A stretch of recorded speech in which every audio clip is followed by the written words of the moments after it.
Hello everyone, আসসালামু আলাইকুম। সবাই কেমন আছেন? আশা করি অনেক ভালো আছেন। আলহামদুলিল্লাহ, আমিও অনেক ভালো আছি। তো গাইজ, এখন বাজে 9টা 50 আর আমার ট্রেন হলো 10টায়। তার মানে এখনো 10 মিনিট সময় আছে। আর এখন আমি আছি যশোর স্টেশনে আর ওয়েট করি ট্রেন আসা পর্যন্ত। 20 মিনিট পর এট লাস্ট ট্রেনটা আসলো, বাট প্রচুর মানুষ। এত মানুষের ভিড়ে আমার কেবিনটা পেতে একটু সমস্যা হইতেছিল, তারপরেও পেয়ে গেলাম আমার কেবিনটা অ্যান্ড আমার সিটটা। তো অলরেডি চলে আসছি ট্রেনের মধ্যে, আর এটা আমার ট্রেনের সিট, জানলা সাইডে আছে। সো রিল্যাক্স, এখন টেনশন মুক্ত হয়েছে। অবশেষে ট্রেনটা ছেড়ে দিল।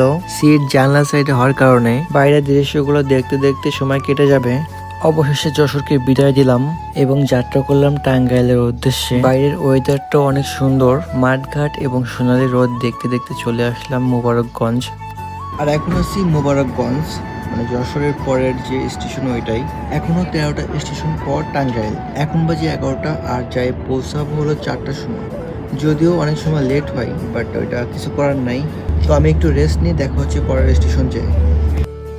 যদিও তেমন রেস্ট নেওয়া হবে না, বিকজ আপনাদের জন্য আমি বাইরের দৃশ্যটা ভিডিও করতেছিলাম। এত কষ্ট করে ভিডিও করতেছি, আপনারা কষ্ট করে একটু ফলো করে দেন আর ভিডিওতে লাইক দিয়ে কমেন্টে জানিয়ে দিন যে আপনি আমার ভিডিওটা কোথা থেকে দেখতেছেন।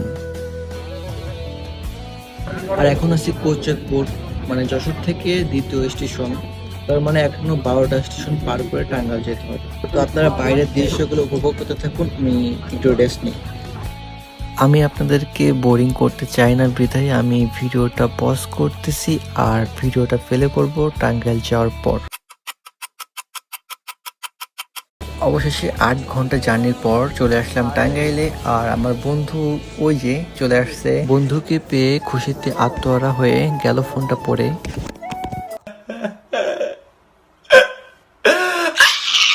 সেই কষ্টে স্টেশন থেকে বের হয়ে আসলাম থাম্বনেলের পিক না নিয়ে। আর এই যে আমার সেই বন্ধু, আমি যার বাসায় আসছি। তারপর বন্ধুকে বললাম, বন্ধু তুমি বিয়ে শাদী কবে করবা? কারণ অনেকদিন বিয়ের দাওয়াত পাই। বন্ধু আমাকে বলল বন্ধুর জন্য মেয়ে দেখতে। আপনারা যদি কেউ আগ্রহী হয়ে থাকেন তাহলে কমেন্ট বক্সে যোগাযোগ করবেন।